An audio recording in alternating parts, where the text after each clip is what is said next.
नमस्कार मित्रांनो, 10वी नंतर ITI करण्याचा विचार करत आहात. तर मित्रांनो, ITIची प्रवेश प्रक्रिया कशी असते, 2024ची प्रवेश प्रक्रिया नेमकं कधीपासून स्टार्ट होणार, त्यानंतर वेळापत्रक जे आहे ते कधी येणार, कॅपराऊंड प्रोसेस कशी असते, त्यानंतर मित्रांनो तुमचे रजिस्ट्रेशन कधीपासून चालू होणार, त्यानंतर ऑप्शन फॉर्म फिलिंग कशी करायची, अलॉटमेंट लेटर कधी येतात, या सर्व प्रश्न जे आहेत ते तुमच्या मनात आलेच असतील मित्रांनो. तर या सर्व प्रश्नांवर उत्तरं देणारा एक व्हिडिओ मी घेऊन आलो आहे आपल्या चॅनलवर.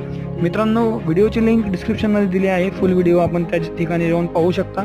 मित्रांनो, यामध्ये आपण डिस्कस केले आहे की कॅपराऊंड कधीपासून स्टार्ट होणार, त्याचे रजिस्ट्रेशन कधीपासून स्टार्ट होणार, ऑप्शन फॉर्म फिलिंग, डॉक्युमेंट्स कुठे लागणार, या सर्व विषयांवर आपण या व्हिडिओमध्ये चर्चा केलेली आहे.